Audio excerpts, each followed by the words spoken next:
Hai, ketemu lagi di channel YouTube Belajar Bonsai bersama saya Isneni. Kali ini saya punya bonsai kimeng. Ini masih proses pengelosan, terakhir saya kawat, sudah saya lepas. Ini masih ada satu lagi yang saya kawatin, belum saya lepas. Karena saya masih ngejar ukuran cabangnya, kemudian ukuran anak cabang juga masih saya los untuk selanjutnya nanti perantingan.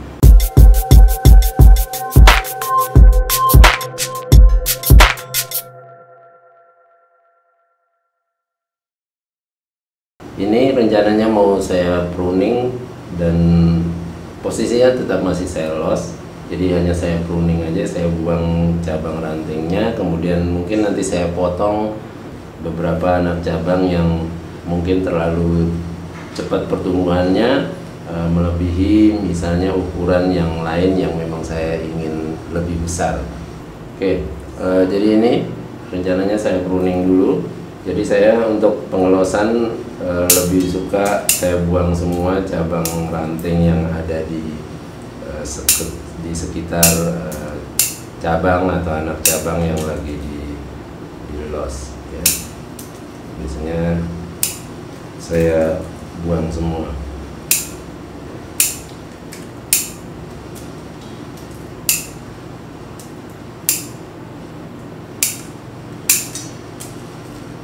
Ini saya buang dulu aja.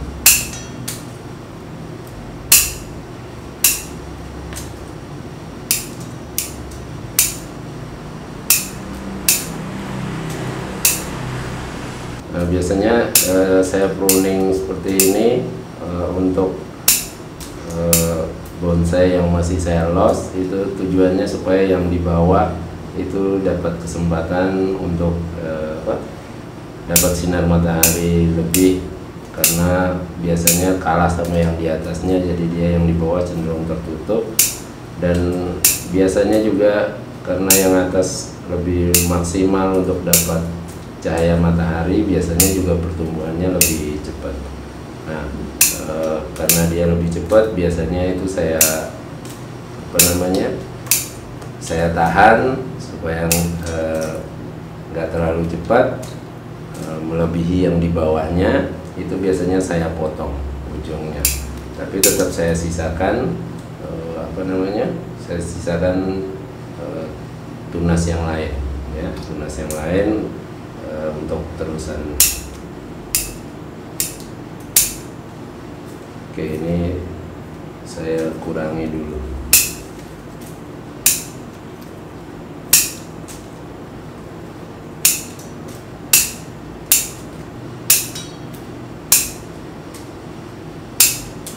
Ujungnya sementara saya sisakan dulu, ya, karena mungkin nanti akan saya potong.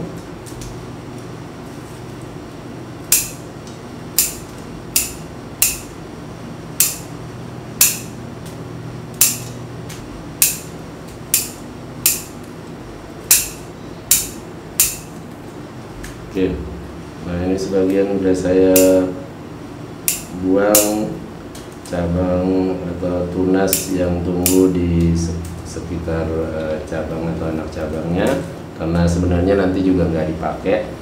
Jadi tujuan pengelosan itu untuk memperbesar cabang atau anak cabang yang nanti mau dipakai. Nah, ini kalau teman-teman lihat di sini, ini menurut saya yang ini udah sesuai ukurannya. Jadi ini udah pernah saya potong ujungnya supaya dia nggak terlalu ngebut lagi, nggak terlalu cepat pertumbuhannya. Jadi biasanya tetap saya sisakan ada pucuk. Nah, misalnya seperti ini saya potong. Jadi untuk selanjutnya dia pakai tunas yang ini untuk meneruskan. Tapi dia karena sudah dipotong, dia udah mulai terhambat. Ya, ada proses penyembuhan. Ini narik dulu, baru nanti ini akan ikut membesar. Jadi dia udah udah terhambat. Jadi untuk menghambat biasanya saya potong untuk cabang atau ranting yang sudah melebihi ukuran yang saya inginkan, atau takut untuk melebihi misalnya, ya. Jadi saya potong, tapi tetap saya sisakan pucuknya karena ini semuanya masih saya los, ya, supaya bareng nanti ukurannya bisa bersamaan tercapainya, ya. Oke, di sini juga saya maunya kan cabang yang ini, anak cabang yang ini yang lebih besar, tapi di sini dia terlalu, karena dia agak di atas, mungkin dia pertumbuhannya jadi lebih baik karena dapat sinar matahari lebih maksimal. Yang ini kalah. Akhirnya di sini saya hambat, saya potong, ya. Saya potong, saya sisakan satu tunas. Jadi saya potong, sisakan satu tunas. Yang ini masih tetap satu alur. Jadi tanpa pemotongan, supaya yang ini bisa ngejar, yang ini terhambat sementara, ya, sampai tunas baru ini mengangkat anak cabang yang ini. Nah, kalau teman-teman lihat di sini juga masih kecil, ini jauh lebih besar, berarti ini juga perlu mengejar. Makanya saya biarkan yang ini yang saya hambat dengan cara dipotong. Nah, ini juga biasanya yang ada di atas pertumbuhannya lebih cepat, jadi biasanya yang saya potong itu yang ada di atas. Nah, misalnya ini ukurannya sebenarnya sudah tercapai, jadi ini saya potong di sini, ya. Tapi dengan sisa satu tunas seperti ini, ya. Ini tetap dia ada sisa satu tunas, ya. Yang bawah ini masih jauh untuk ngejar karena dia ada di bawah. Ini perlu saya pruning, saya sisakan ujungnya ini. Oke, yang ini juga perlu saya hambat, ini bisa saya potong di sini.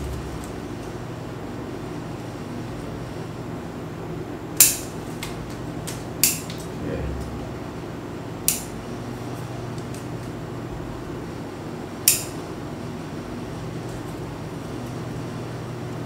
Ini juga saya potong.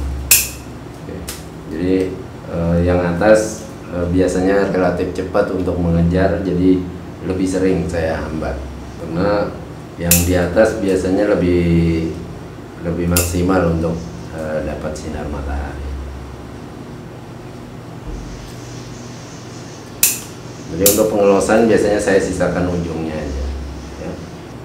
Sebenarnya ini di pruning habis daunnya juga nggak masalah, ya. Untuk kimeng bisa di pruning habis, tapi ini ujung-ujungnya saya biarkan aja. Kalau misalnya nggak disisain tunas, itu dia terhambatnya lebih lama lagi, nggak masalah, tergantung keperluan. Kalau misalnya pengen terhambatnya lebih lama, ya langsung potong aja tanpa tunas, nggak apa-apa. Berarti kita nunggu tunas baru tumbuh, kemudian dia memanjang, membesar. Nah, prinsipnya untuk ukuran, ada yang kemarin pernah nanya sama saya, misalnya sudah dipotong seperti ini, apakah cabang atau anak cabangnya bisa besar? Bisa, ya. Tapi karena dia udah dipotong, berarti ada proses penyembuhan dulu yang pertama. Karena ini ada mata tunas dan ukurannya lebih kecil dari yang dipotong tadi, ya.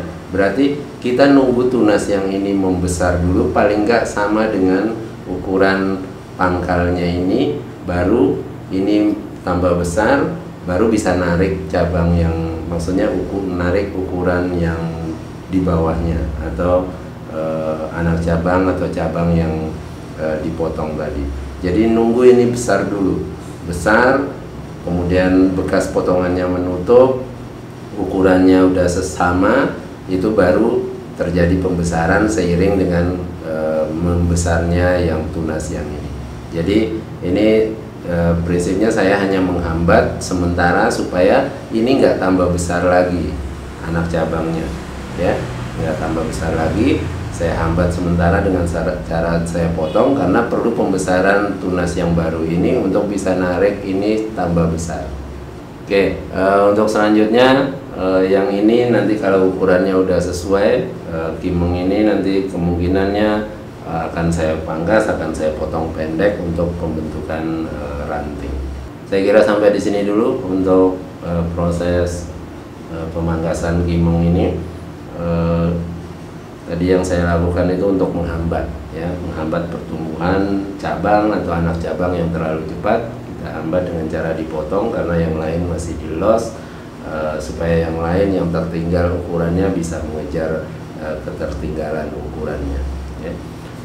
Nanti selanjutnya kimeng ini kalau ukurannya udah sesuai, kemungkinannya akan saya potong pendek semua, potong pendek untuk pembentukan ranting.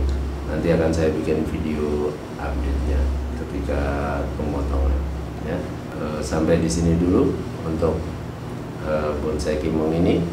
Semoga bermanfaat dan sampai ketemu di video selanjutnya.